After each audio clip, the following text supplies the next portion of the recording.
welcome back once again, all of my low carb friends, and for those of you who are here for the first time, welcome. Today I have another very easy keto snack recipe for you. Today I am going to show you how to make very easy keto graham crackers. Now if you've looked at my channel any, you'll see that I already do have a graham cracker recipe, but I personally like this recipe better. I think it has a better flavor, and I think it crisps up better, and it is egg and dairy free. So if you want a printable version of this recipe, you can check out my website at janet'sdeliciouslowcarbkitchen.com. You can find a printable version of this recipe and other goodies there for you. And if you're new to the channel and you want to see lots of easy, delicious, low-carb keto recipes, make sure you click that subscribe button and click the notification bell that's right next to the subscribe button. That way you can be notified every time I put out videos, at least every Wednesday and Saturday. And if you'd like to help support the channel, make sure you scroll down in the description of the video. You'll see some affiliate links. Anytime you purchase anything using those affiliate links, a small portion of your purchase will go to me and help support the channel. So while you do all that, let's get cooking.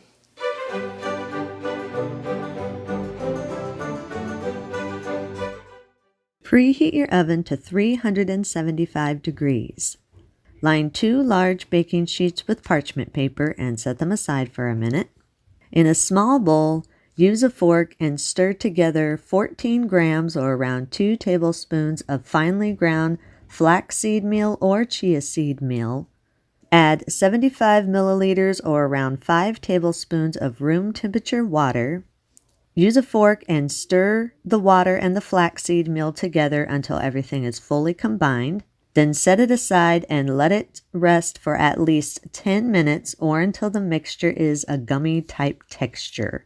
This is going to be your egg substitute, so you want the texture after 10 minutes or so to be basically the texture of an egg yolk is what you're looking for, so that it's sticky and can bind your ingredients all together. So while that's sitting, in a large mixing bowl, combine 112 grams or around 1 cup of coconut flour, 2 teaspoons of ground cinnamon. You can adjust this more or less depending on how much of a cinnamon taste you want in your graham crackers, or if you don't want any cinnamon taste at all, you can just leave it out. Add 5 grams or around 1 teaspoon of baking powder and 1/4 teaspoon of salt. Sift everything together until everything is fully combined and there are no lumps in the dry ingredients. And then set that aside for just a minute. In a large mixing bowl, place 3/4 cup of very soft room temperature butter. Make sure this is very soft. You do not want it melted, but you want it very soft so that it can mix together smoothly and easily with the rest of the ingredients.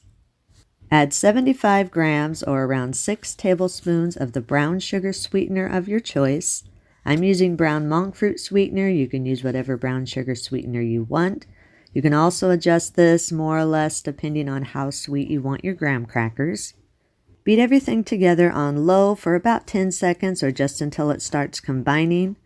Then increase the speed to medium and beat on medium for about 1 minute or until everything is fully combined and the mixture is creamy. Scrape down the sides of the bowl and push the butter and sweetener mixture to the center of your bowl. Then check on your flaxseed water mixture. Make sure it's set for at least 10 minutes. Check it and make sure it's a nice gummy texture. If it is nice and gummy, then go ahead and add the flaxseed water mixture into your mixing bowl. Then beat on low for another 10 seconds or just until everything starts combining. Increase your speed to medium-low and beat on medium-low for about 30 to 45 seconds or until everything is fully combined. Again, scrape down the sides of the bowl and push everything to the center of the bowl. Add 60 grams or around 3 tablespoons of the keto maple syrup of choice. I'm using Chalk Zero's maple syrup. It's nice and thick and sticky, so I like the texture of it. You can use any keto maple syrup you want. You can also use my keto maple syrup recipe. I'll leave a link in the description if you prefer to use that. Add 1 teaspoon of maple or vanilla extract. Beat on low again for about 10 seconds, just until everything starts combining. Then increase the speed to medium-low and beat on medium-low for another 30 to 45 seconds or until everything is fully combined. Turn your mixture onto low and gradually add your bowl of dry ingredients into the mixing bowl. Make sure you just do this in small amounts. You don't want your coconut flour mixture to clump up on you. So just add a little bit, then allow the dry ingredients to mix in with the wet ingredients, and then add a little bit more, let it mix in until all the dry ingredients are added to the mixing bowl and fully combined. If you need to, you can stop the mixture from time to time, scrape down the sides of the bowl. You want to make sure that all the ingredients get fully combined and all the dry ingredients are mixed in well. Once the dry ingredients are all added, then increase your speed to medium and beat on medium for about 30 seconds just until everything is fully combined and you have a nice smooth dough that's formed. And once again, scrape down the sides of the bowl and push your dough to the center of the bowl. Form the dough into a smooth ball and massage it in your hands just a little bit. You're just testing the texture of the dough. You want to make sure that all of your ingredients are sticking together. Your dough should be slightly moist, but it should not be sticky. If it is sticking to your hands, then just add small amounts of coconut flour until it is not sticking to your hands. There shouldn't be any pieces falling off or any crumbling. If it does seem dry and it seems like it's not holding its shape well, then just add very small amounts of room temperature water until the dough comes together and holds its shape well. Once you're sure you have the right texture of dough, then line a clean work surface with parchment paper, and you can roll your dough out one of two ways. You can just roll it into a really big rectangle that's about 1/4 inch thick, or you can divide it into 4 or 5 portions and roll out each portion into a rectangle that's about 1/4 inch thick. For me, I have messed up shoulders, so I divide it into about 6 portions and I use my tortilla press and just press it out to around 1/4 inch thick or so, give or take a little bit, and then add little bits of dough as needed to be able to roll it out into a rectangle that, again, is around 1/4 inch thick, give or take a bit. The thinner you roll your dough out, the quicker it's going to get cooked and the more crispy it's going to be once it cools all the way. Once your dough is all rolled out, use a pizza cutter or a very sharp knife and cut the dough into your desired size rectangles. I like mine to be around 2 inches wide by 1.5 inches long.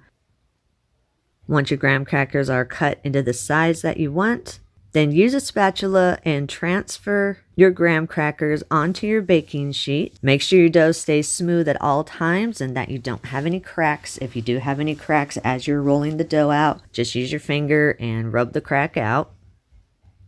Once you have the graham crackers all transferred to your baking sheet, make sure you leave space in between each one of the graham crackers.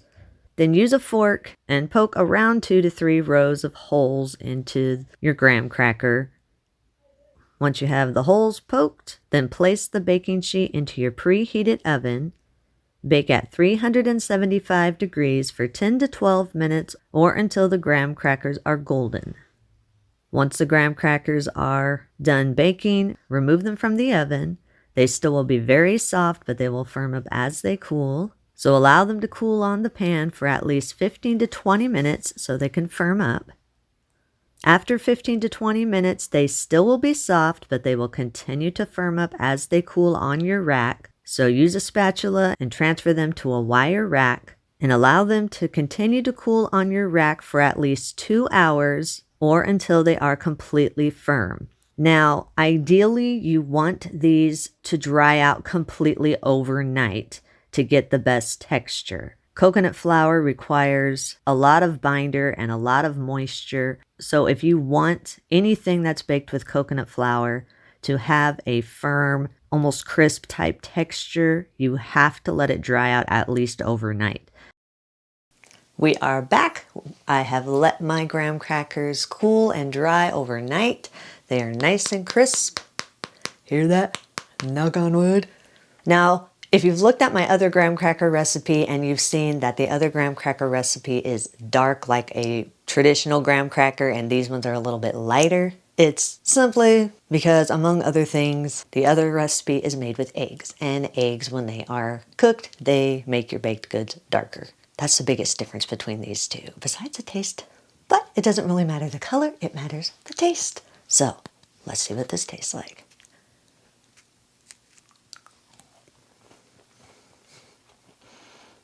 That's really good. That little hint of cinnamon that I put in there makes a really nice graham cracker flavor. This would taste really good with my keto marshmallow cream put on top, or my keto marshmallow recipe, and you drizzle some melted chocolate. You kind of have like a little indoor s'more. Yummy.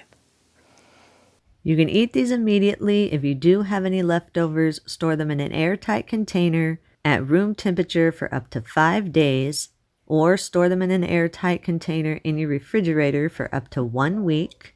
Eat and enjoy.